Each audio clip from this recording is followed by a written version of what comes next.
नमस्कार बच्चों, आज हम लाए हैं आप लोगों के लिए संस्कृत में खाद्य पदार्थ को किस नाम से जानते हैं। हिंदी को जैसे हम लोग चावल बोलते हैं तो उसको संस्कृत में क्या बोलते हैं, यानी कि खाद्य पदार्थ का संस्कृत में नाम लेकर आए हैं। तो बने रहे वीडियो के अंत तक।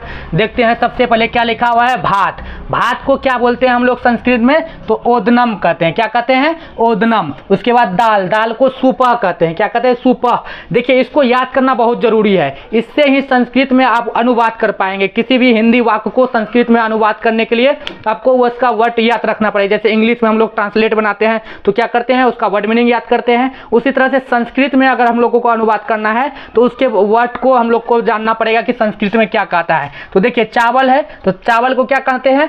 तंडुलम। रोटी को रोटिका। और तरकारी को व्यंजनम कहते हैं। क्या कहते हैं? व्यंजनम। पकवान को क्या कहते हैं? पकवानम। और पूरी, पूरी को क्या कहते हैं? सुस्कुली। देखिए, इसको संस्कृत में बोलते हैं। अगर हम लोग गांव में बोलेंगे कि सुस्कुली दे दो एक टू, तो देगा सुस्कुली रे, समझेगा नहीं समझेगा, इस संस्कृत भाषा है। लेकिन संस्कृत में बोला जाएगा तो समझेगा संस्कृत वाला सब। देखिए क्या बात है। सत्तू, सत्तू इसको बोलते हैं संस्कृत में। अब चूरा को क्या बोलते हैं? चिपटानम। चिपटानम, चिपटा रहता है चूरा, इसलिए उसको चिपटानम बोल दिया। अब देखते हैं अगला क्या है कि भुज्जा। भुज्जा को यानी मूढ़ी जिसको बोलते हैं हम लोग, भुज्जा मूढ़ी जो बोलते हैं उसको क्या बोलता है? भुष्टानम।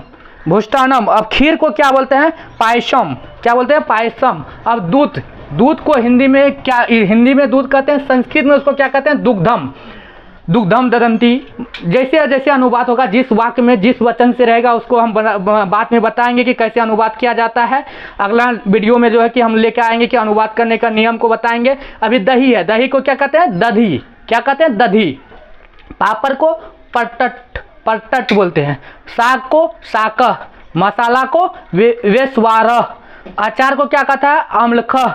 मिठाई को क्या कहता है? मिठाई को मिष्टानम। मिठाई को संस्कृत में क्या कहता है? मिष्टानम। चीनी को क्या कहता है? सीता। ये सीता माता वाला सीता नहीं है, उसमें दीर्घी का सीता लगता है, इसमें हर्षी का सीता, सीता बोला जाता है। अब देखो, घी का क्या कहता है? घृतम। क्या कहता है? घृतम। अब मक्खन को क्या कहता है? नवीनतम, नवीनतम। अब पुआ, पूपा। पूपा को क्या कहते हैं? पुआ। होली वगैरह में पुआ खाते हैं हम लोग ना, पूपा दे दो, कहियो एक बार। देगा रे? नहीं ना देगा।